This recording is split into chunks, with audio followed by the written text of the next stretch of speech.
A todos os que nos assistem e participaram dessa live, vão estudar comigo a lição número 12 da Escola Bíblica Dominical, cujo título é Aspectos Importantes no Desenvolvimento da Salvação.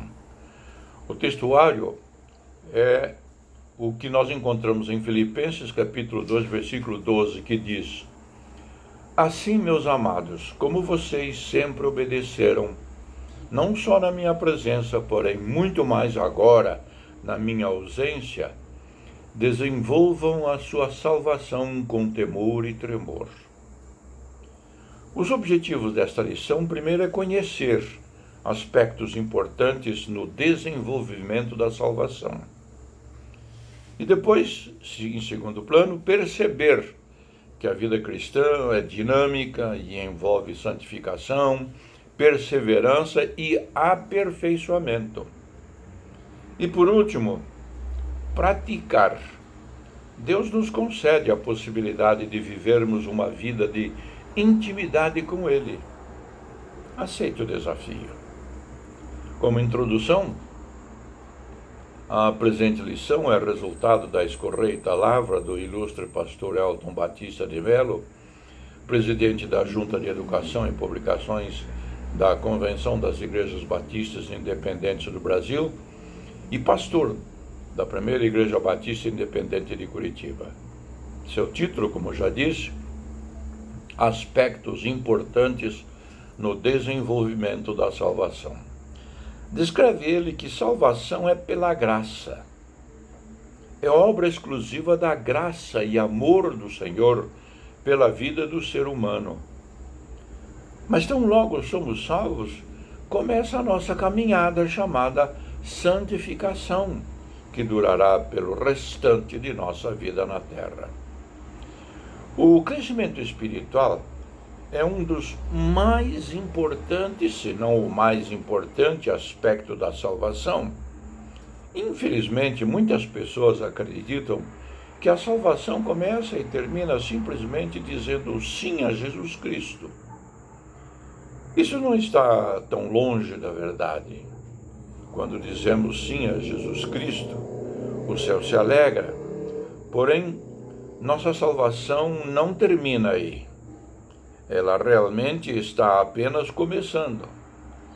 Dizer sim nos colocou no ponto de partida de nossa caminhada espiritual.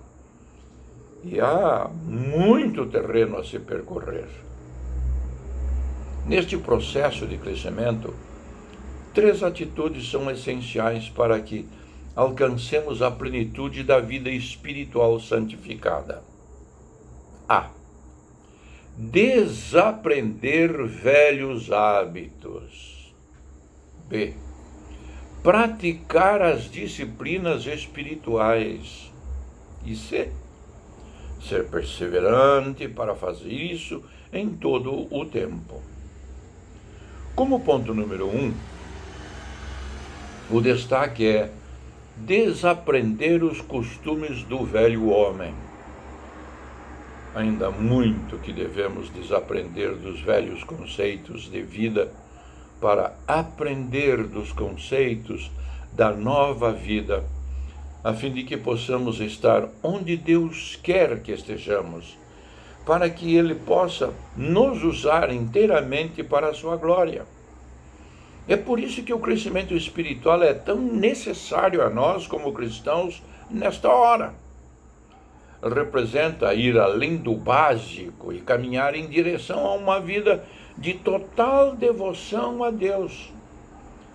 Para isso devemos desaprender os costumes da velha vida, o que chamaremos de carnalidade. Em Romanos capítulo 8, Paulo nos fornece uma descrição perfeita do que a carnalidade realmente é.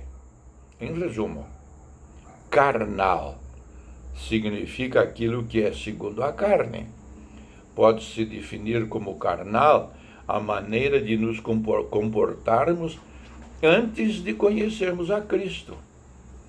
Em Gálatas capítulo 5, versículos 19 a 21 e Efésios 5, o apóstolo Paulo identificou uma lista dessas qualidades: imoralidade sexual, adultério, fornicação, impureza e libertinagem, lascívia e orgias, idolatria, feitiçaria, sedições, divisões, facções e contendas, ódio, ira, fúria, inveja, ciúmes, discórdia, obscenidades, embriaguez, glutonaria, vícios, emulações, falatórios, chocarreces, avareza, maledicência, roubo, raiva, e a lista continua. São as famosas obras da carne. Devemos permitir que o Espírito Santo trabalhe em nós diariamente para desaprender esses velhos hábitos e costumes. Se essas características prevalecem em nossas vidas ao ponto de nos parecerem aceitáveis, então devemos nos perguntar se estamos crescendo espiritualmente. Há pessoas que têm problemas com a raiva, ano após ano. Em vez de melhorar, parecem piorar, o que coloca a cereja no topo do bolo. É quando certas declarações são tais como, abre aspas, ele sabe muito bem que eu sou do tipo cabeça quente, fecho aspas. Outra expressão, vou colocá-los nos seus devidos lugares. O quê? Raiva e ódio são coisas das quais devemos nos livrar em nossas vidas, não abraçá-las. Saberemos que houve crescimento espiritual quando, por exemplo, percebermos áreas da nossa vida em que éramos cheios de lutas, mas que realmente superamos e todos podem ver um progresso para melhor. Aplicação. Como está a sua vida espiritual hoje? Você ainda tem traços marcantes de carnalidade em sua vida? Se pudéssemos fazer uma medida, qual seria o percentual de mudança desde que você veio a Cristo? Quanto ainda lhe falta? O que você vai fazer este ano para mudar isso? Como segundo tópico, praticar as disciplinas diárias de crescimento. O apóstolo Paulo é um exemplo perfeito de transformação completa que Deus faz na vida de uma pessoa. Sua existência mostra que maturidade espiritual está ao alcance de qualquer um. Paulo nos mostra que é uma meta alcançável. É possível. Ele era um ser humano, assim como cada um de nós, vivendo nesta terra. No entanto, ao se dedicar às coisas de Deus e às coisas que levam ao crescimento espiritual, ele começou a crescer. Desde o dia em que conheceu a Jesus Cristo, a transformação começou. Ao aplicar-se às palavras de Deus, ele nunca mais foi o mesmo. Então, como Paulo chegou lá?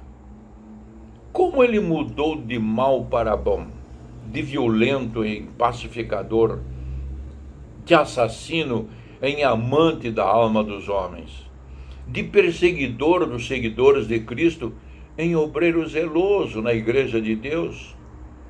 Será que foi uma única noite em busca? Não, não foi. Trata-se de um processo, um trabalho constante e crescente. As 7 disciplinas espirituais básicas que todo cristão precisa praticar. Primeiro, desejo de crescer. 2, intimidade com o Espírito Santo. 3, oração. 4, louvor e adoração. 5, jejum. 6, estudo bíblico e 7, meditação bíblica. Essas disciplinas devem ser aplicadas diariamente em nossa vida e durante toda a nossa caminhada cristã. A santificação é um processo que precisa ser constante, dinâmica e crescente até que sejamos parecidos com Cristo. Paulo aos Romanos, capítulo 8, versículo 29. Uma aplicação para as nossas vidas. Você está aplicando estas disciplinas espirituais na sua vida diária? Qual das 7 disciplinas elencadas é mais difícil para você? Há algumas delas que você não entende bem como funciona? Como você pode vencer essa dificuldade este ano? Vamos para o ponto número 3. Perseverar em continuar crescendo. À medida que você emprega todos esses 7 passos e continua a orar, louvar e adorar, jejuar e estudar as Escrituras com eficácia e meditar na palavra de Deus, você se tornará mais forte, focado e disciplinado. O processo de crescimento e amadurecimento espiritual deve ser contínuo e constante. Um dos processos que Deus usa para isso é quando somos confrontados com nós mesmos, nas relações com os outros. Deus usa pessoas, situações e momentos para trabalhar em nosso ser. Há 2 ações nas quais devemos nos empenhar. Primeiro, congregar, ser parte ativa de uma igreja local. Se desejamos o crescimento espiritual, é preciso congregar e vencer as tentações. É preciso reconhecer que não conseguiremos isso sozinhos. Como cristãos, nossas igrejas locais são nosso sistema de apoio. Eles são nossos irmãos e irmãs e nossas famílias em Deus. 2. Vencer as provas e tentações, rompendo as limitações. Compreendamos que é inevitável enfrentarmos as provas e tentações. Não há uma única pessoa registrada na Bíblia que não tenha passado por isso. Testes e tentações. Até o próprio Jesus, o Filho de Deus, foi provado e tentado. No entanto, temos uma preciosa promessa registrada no Salmo 34, verso 19, onde lemos que, abro aspas, o justo passa por muitas adversidades ou aflições, mas o Senhor o livra de todos. Podemos ainda citar o texto de Tiago, capítulo 1, versículo 2, onde temos a clareza de um propósito. Ele escreveu, abro aspas, meus irmãos, considerem motivo de grande alegria o fato de passarem por diversas provações ou tentações, fecho aspas. Tiago e Paulo enfatizam que a prova da nossa fé produz paciência, cuja finalidade é gerar em nós experiência. E isso resulta em esperança, que não nos decepciona, uma vez que o Espírito Santo opera em nós. O resultado final é a perseverança, cuja finalidade é um caráter aprovado. É assim que somos transformados à semelhança de Jesus Cristo. Uma aplicação para a nossa vida. Você deseja crescer em Cristo? Como você pode aliviar a sua frequência aos cultos? Você se alimenta presencialmente ou só recebe iFood Gospel? Você tem sido perseverante no processo de crescimento espiritual? Com o maná verdadeiro, substancioso? Como conclusão, mesmo quando não somos capazes de compreender, firmemos nosso coração na palavra. Deus tem caminhos mais altos e excelentes para nós. Ele nos ama e suas intenções são as mais puras e seguras. As provações e tentações que devemos enfrentar têm a permissão de Deus e só entenderemos suas razões depois que formos aprovados neste processo. Quando termina, vem outro teste, num nível mais intenso e seletivo.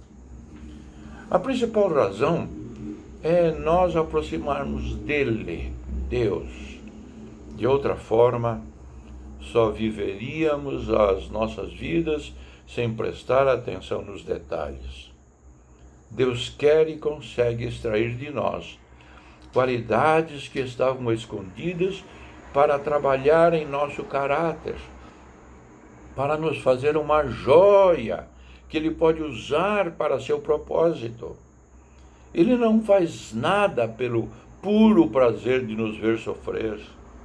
Ele sente a dor que passamos, mas sabe a melhor maneira de nos levar para mais perto dele. Tudo o que precisamos é confiar. Ele está trabalhando em nós as seguintes bênçãos: paciência, perseverança, experiência e esperança.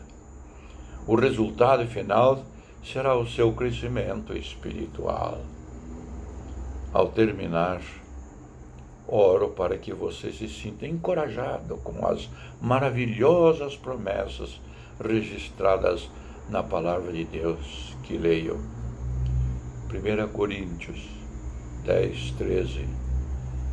Não vos sobreveio tentação senão humana, porém fiel é Deus, que não vos deixará tentar acima do que podeis. Antes, com a tentação, dará também meio de saída, para que possais suportar. Primeira carta de Pedro, capítulo 4, versículos 12 e 13. Amados, não estranheis a ardente prova que vem sobre vós, para vos tentar como se coisa estranha vos acontecesse. Mas alegrai-vos no fato de serdes participantes das aflições de Cristo, para que também na revelação da sua glória vos regozijeis e alegreis. E por último, segunda carta aos Coríntios, capítulo 4, versículos 7 a 10. Mas temos esse tesouro em vasos de barro, o nosso corpo, para mostrar que este poder que a tudo excede provém de Deus e não de nós.